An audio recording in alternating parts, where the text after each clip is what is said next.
Irmãos, pensem no que vocês eram quando foram chamados. Poucos eram sábios segundo os padrões humanos. Poucos eram poderosos. Poucos eram de nobre nascimento. Mas Deus escolheu as coisas loucas do mundo para envergonhar os sábios, e escolheu as coisas fracas do mundo para envergonhar as fortes. Ele escolheu as coisas insignificantes do mundo, as desprezadas e as que nada são, para reduzir a nada as que são, para que ninguém se vanglorie diante dele. Como disse Daniel Godry, talvez você até não acredite em Jesus, mas tem que admirar ele e concordar que ele pegou 12 pessoas extremamente comuns, sem talento nenhum, e fez deles pessoas que mudaram o mundo. Então, vamos conhecer os 12 apóstolos?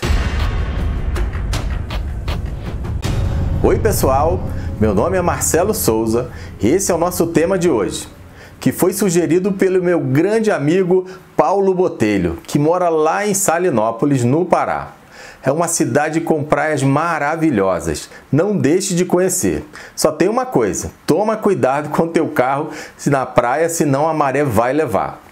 Então, voltemos ao tema de hoje, que eu tirei desse livro aqui, 12 Homens Extremamente Comuns, de John MacArthur, que vou deixar na descrição desse vídeo também.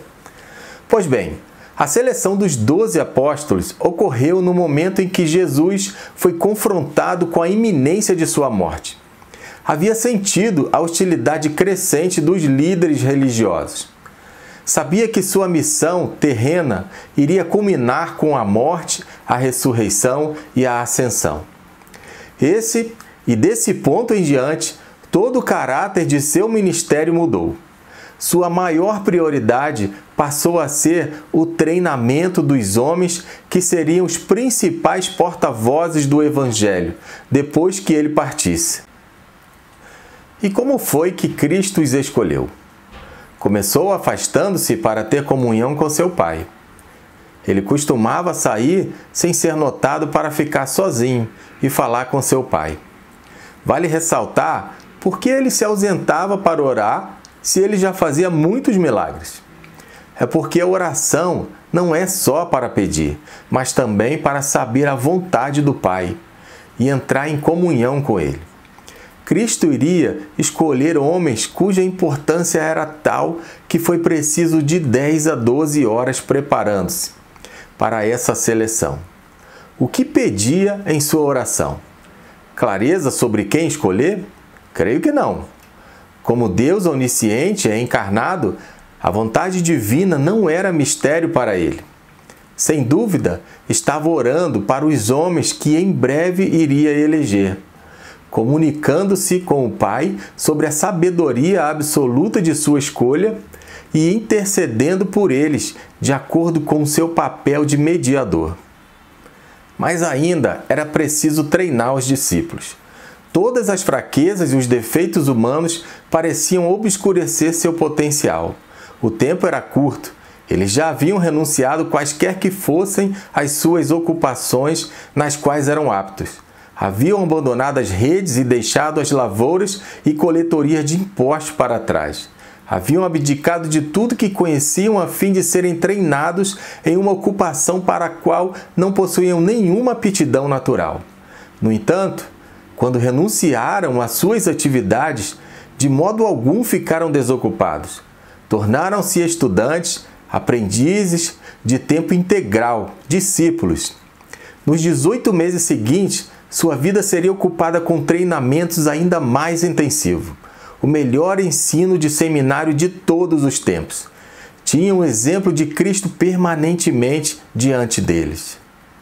Podiam ouvir seus ensinamentos, fazer perguntas, observar como ele lidava com as pessoas e desfrutar de comunhão íntima com ele nos mais diversos contextos. Jesus deu-lhes oportunidade de ministrar, instruindo-os e enviando-os em missões especiais. Encorajou-os com bondade, corrigiu-os com amor e instruiu-os com paciência. É assim que sempre se desenvolve o melhor do aprendizado. Não se trata apenas de informação sendo passada adiante. é uma vida sendo investida em outra. O tempo relativamente curto de treinamento dos discípulos com Jesus deu frutos eternos. A princípio, pode ter parecido ser tudo em vão, na noite em que Jesus foi traído. Mesmo depois da ressurreição, pareciam tímidos, cheios de remorso por seu fracasso e conscientes demais de suas fraquezas a fim de poderem ministrar com segurança. No entanto, depois da ascensão de Jesus ao céu, veio o Espírito Santo, encheu-os de seu poder e capacitou-os para realizarem aquilo que haviam sido treinados por Cristo para fazer. O livro de Atos relata como a igreja teve início e sabemos o resto da história. Através do legado das Escrituras do Novo Testamento e do testemunho que deixaram, esses homens ainda estão transformando o mundo nos dias de hoje. Pedro, o apóstolo que falava demais. Temos 4 listas dos 12 apóstolos no Novo Testamento. Mateus 10, 2 a 4, Marcos 3, 16 a 19, Lucas 6, 13 a 16 e Atos 1, 13. Nas 4 listas bíblicas são apresentados os nomes dos mesmos 12 homens, sendo impressionante a semelhança na ordem em que aparecem. Pedro é o primeiro nome nas 4 listas. Assim, ele se destaca como líder e porta-voz de todo o grupo dos 12. Além disso, os 12 são organizados em 3 subdivisões de 4 elementos cada.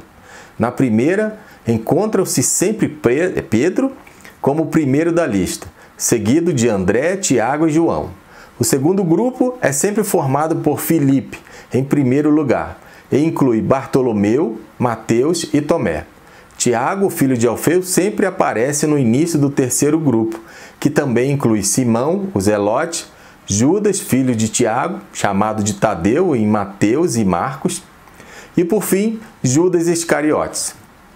Ao que parece, os grupos são listados em ordem decrescente, tomando por base seu nível de intimidade com Cristo. É bem provável que os membros do primeiro grupo tivessem sido os primeiros a serem chamados por Jesus. Assim, estavam com ele há mais tempo e ocupavam a posição de maior confiança em seu círculo mais íntimo. Com frequência, são vistos juntos na presença de Cristo em momentos críticos.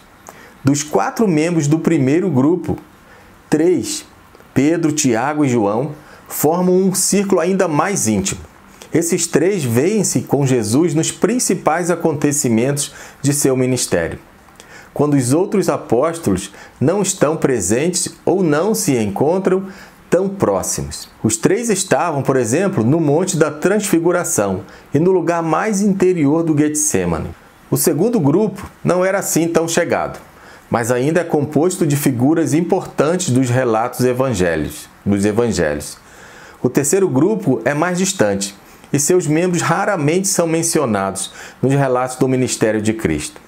O único membro do terceiro grupo, sobre o qual sabemos mais, é Judas Iscariotes, sendo que o conhecemos apenas por causa de sua traição no final. Deste modo, apesar de haver 12 apóstolos, apenas 3 deles parecem ter desfrutado de um relacionamento mais íntimo com Cristo. Aparentemente, os outros desfrutavam de diferentes graus de familiaridade pessoal com ele. Os 12 são um grupo incrivelmente variado. A personalidade e os interesses de cada um eram muito diversos. Os 4 membros do primeiro grupo parecem ser os únicos ligados entre si por denominadores em comum. Eram pescadores, 2 pares de irmãos, vinham da mesma comunidade e, ao que parece, amigos há um bom tempo. Contrastando com eles, Mateus era um coletor de impostos e um solitário. Simão era um zelote, um ativista político, e outro tipo de solitário. Os demais vinham de ocupações desconhecidas. Todos possuíam personalidades consideravelmente distintas. Pedro era afoito, agressivo, ousado e franco, tendo o hábito de pôr sua boca para funcionar quando o cérebro ainda estava em ponto morto.